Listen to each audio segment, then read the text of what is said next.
I'm going to make a video today about our review for pre-algebra inequalities unit, just in case there's any of our classmates who aren't at school today. All right, so just kind of going back through what we've done in Unit 3, this should be review. So if some of this isn't clear, please make sure that you've done the other assignments. So what kind of circle and which direction would you shade to graph x is greater than or equal to -4? And we know that since we have the or equal line, we would use a closed circle. And we would be shading to the right.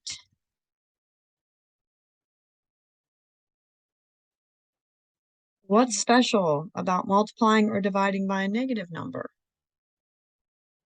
So in the context of inequalities, kind of what extra thing will you have to do that you didn't have to worry about in equations? And that is that you will reverse the inequality sign, the inequality symbol,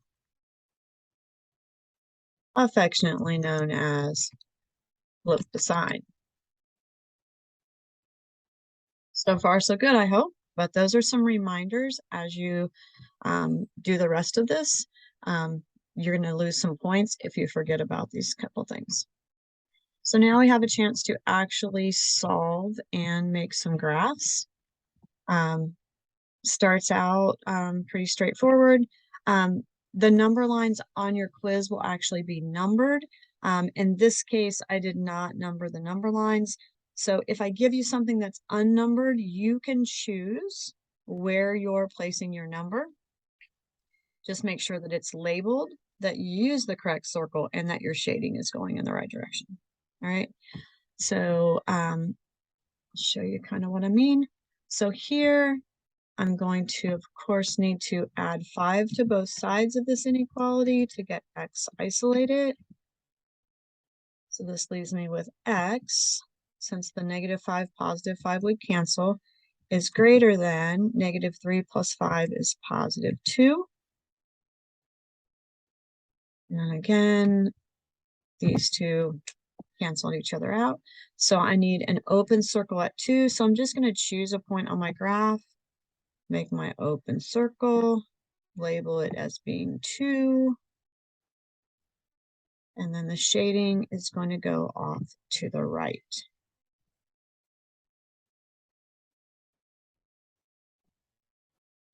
All right. So if the number line is numbered and your number is not within that number line, then take that as a red flag that you need to take another look. Okay, so let's look at the next one. We're just working our way to a little bit harder. Now this one, we have 2 steps. And so remember, you can pause me, you could give it a try yourself, or perhaps you've already tried it on your own and you are just checking your answers here. In that case, if you came up with something different than I and you are very confident that you're correct, then please let me know, because I would not want to be misinforming future classes. So less than equal to, again, I don't have an easy button within Zoom, so I'll type that way. And then -10 and -8 is -18. Move that away so we can see that a little better. Now we're going to divide both sides by 3.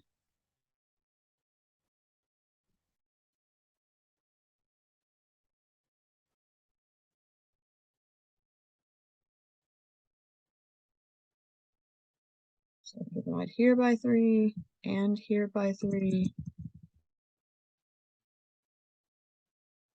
I can't see my, there we go. So then I have x is less than or equal to -6.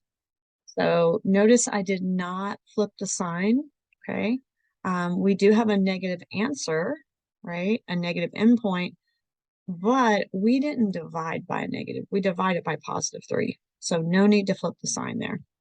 So we're going to have choose what point I want to be my -6. I'll go ahead and make it down this way since it is negative. So here's my -6. You could put it somewhere else on the graph as long as you label it. This is going to be a closed circle, so I'm going to try my best to fill that in. Closed circle, there we go. And the shading is going to go to the left. This is the direction where things are less than -6. And of course, the closed circle is when it's equal to -6. So far, so good, I hope.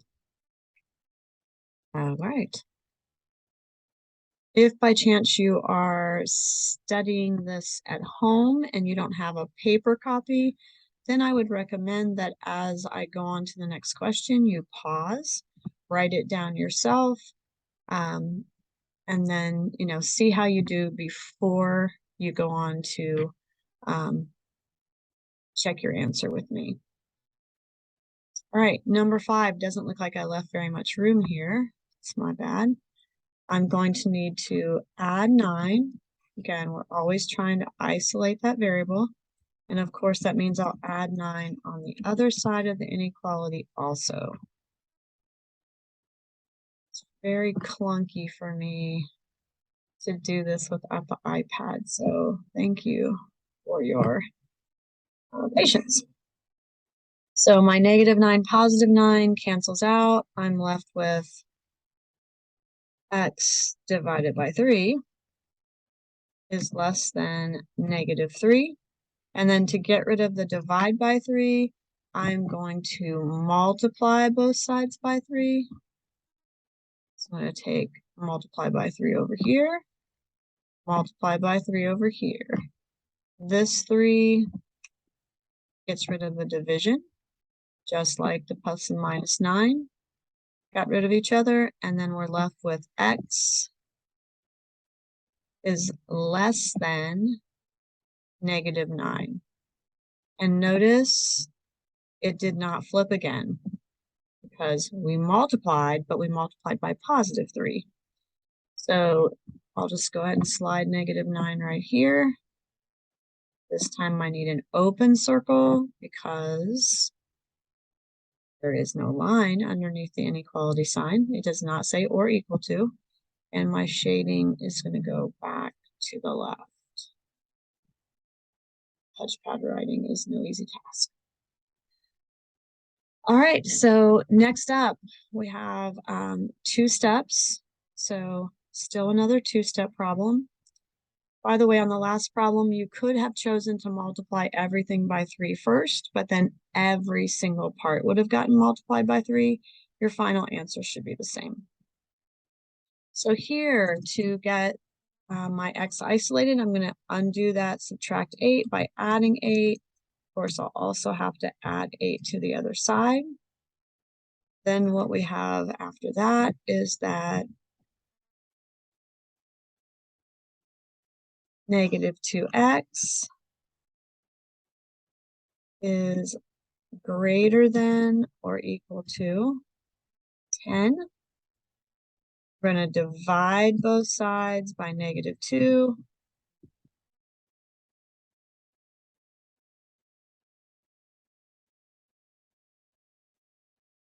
By -2. Said it, but didn't type it. And then actually at the time when we divide by -2, because we're dividing by a negative, that symbol is going to flip. So it really would happen back here. Now, because I usually just write that underneath the thing before, I don't usually see that changed until I type my final answer. But this one, yes, we did need to flip our symbol, change the sign, because we divided by -2. Not just because we got a negative answer, but because we had to divide by -2. So my final solution set, x is less than or equal to -5. And let's see here. Get rid of this guy for now.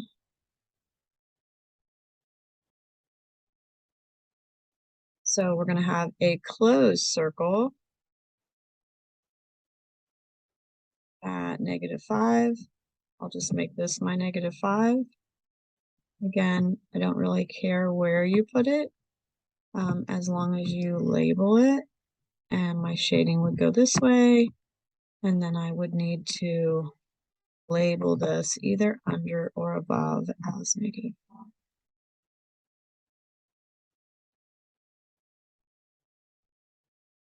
All right, great.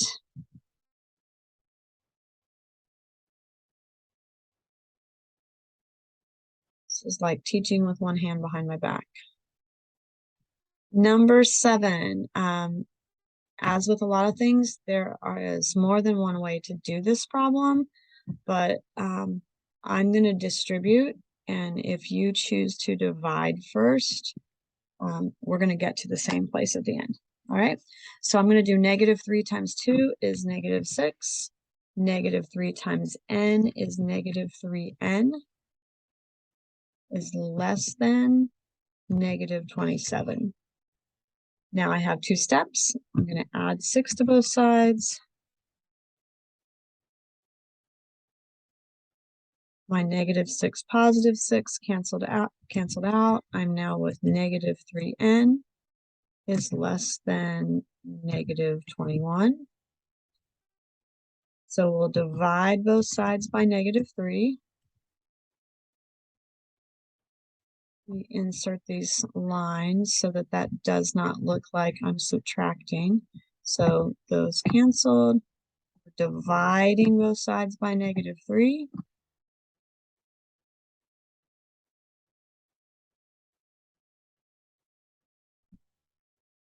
So now I have +n, which was my goal. We did divide by a negative, so that symbol is going to change direction. And then -21 divided by -3, we know in division, 2 negatives actually make a positive. So notice that even though our endpoint is positive, we still flip the sign because we divided by a negative. So now I'm going to choose a place to make 7. This looks like a great place for 7. I'll make an open circle here for 7. And then which way is my shading going to go? My shading is going to go to the right. And again, if you don't flip your sign, then the wrong portion of your graph would be shaded. Or any of these problems, if you want to test a solution, pick another number that would be in your shaded area. So for instance, in this case, 8, right? 8 would be in my shaded area. So if I chose the number 8 and I put it here, 2 plus 8 is 10, and -3 times 10 would be -30. And is -30 less than -27? Would it be worse in your bank account, -30? They're both bad, but -30 is worse. It's less. So that's true statement. That lets me know that I shaded in the right direction. And you could do that for any of your problems if you're trying to check your shading.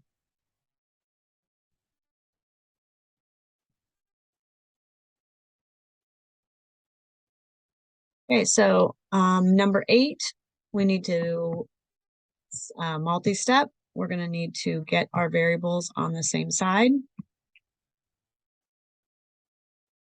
So I'm going to choose to get rid of this 2a, and I'll do that by subtracting 2a. So I'll subtract it also here underneath the 3a, but I'm doing it because I want to move this 2a that's on the right so that these cancel.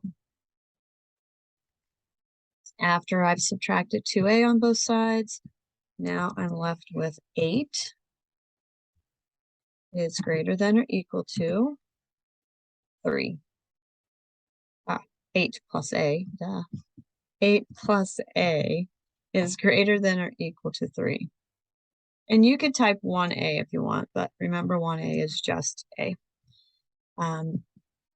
Now I will want to subtract 8 on both sides because I want to get that A by itself, but not leave it out like I almost did. So now I have A is greater than or equal to -5.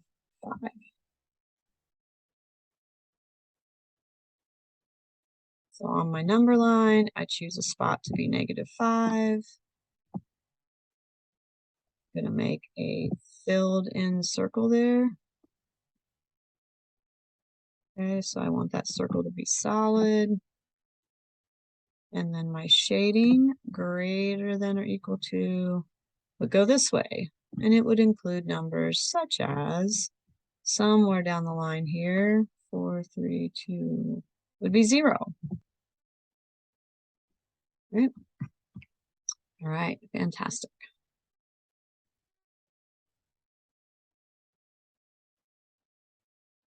So now I have compound inequalities. Whoa, sorry, went a little too far. Compound inequalities. Yeah, there we go. And take out a space here too for now so that I can get the graph in the same picture. So compound inequalities, if there is a word involved, we're just going to solve the two things separately, and then they're going to share the same number line.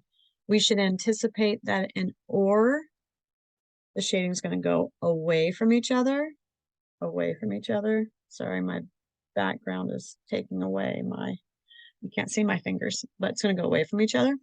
And will be between the two. And if it's pressed together, it's also between.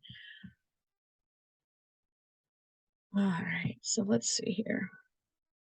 I'm going to just do this left side first. So I'm going to add 3. Do the same thing over here under the 12 so that I'm doing that on both sides. Now I have -5x is less than 15. Divide both sides by -5. Again, I am dividing those.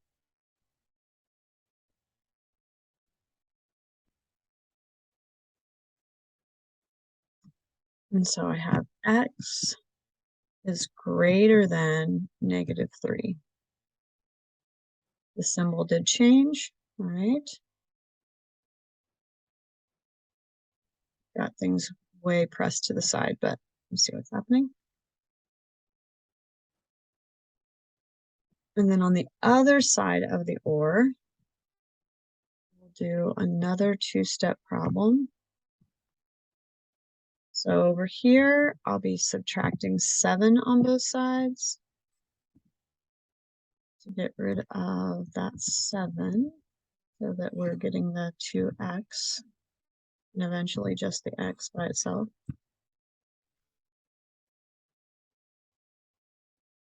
So I see that these two cancel out. And now I have -2x is greater than equal to 24. So we'll divide both sides by -2. And contrary to how it looks for a second there, I am dividing. So some lines under there, which gives us positive x. Sign changes to less than or equal to, and then -12. Don't worry about the exact spacing with the numbering on these graphs, but you do need to worry about -12 and -3 being in the right place, left and right. So -12 is less. So -12 is going to be further to the left. So I'm just going to put it here. And -3 is going to be over here. Maybe I'm counting by 1.5 or something. So just that their relationship to each other as far as greater or equal is correct. Also, if you don't do that, then things aren't gonna, your graph's not gonna look right. So from -3, greater is going this way.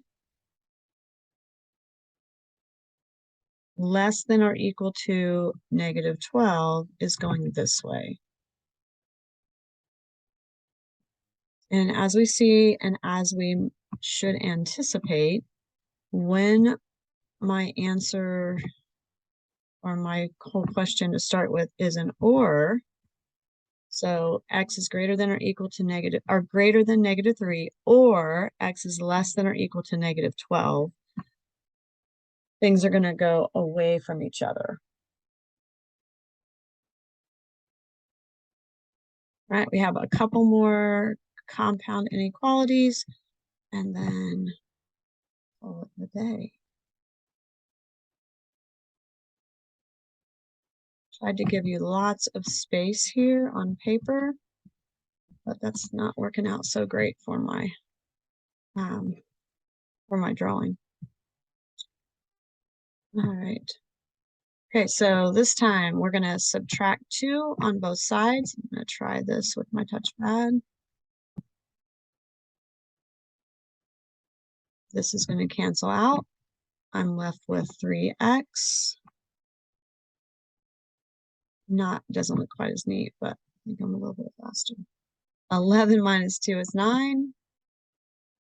We'll divide both sides by 3.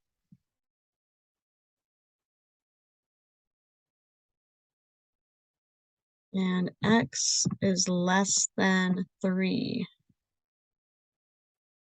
Now, this is an and so they're going to go toward each other. So I don't really want to graph it until I know where my other endpoint is, because I don't want to shade too far, because I don't go past the other endpoint. So on the other side, I have to get rid of this 5, so I'll subtract 5. So I have -2x is less than 2. Divide both sides by -2.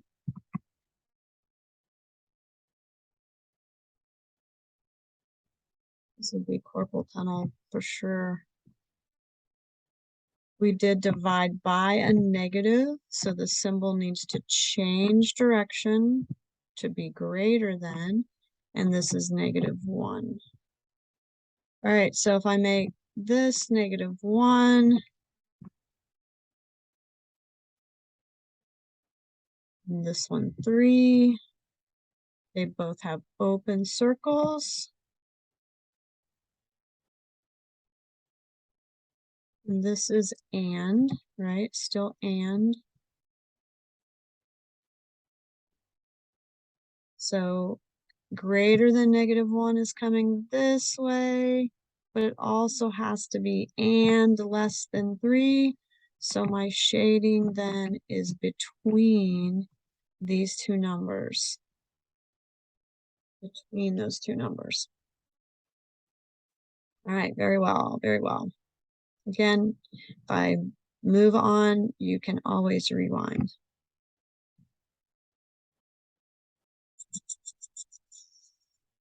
And then we have a compound inequality. This one is pressed together, which means it's also an and.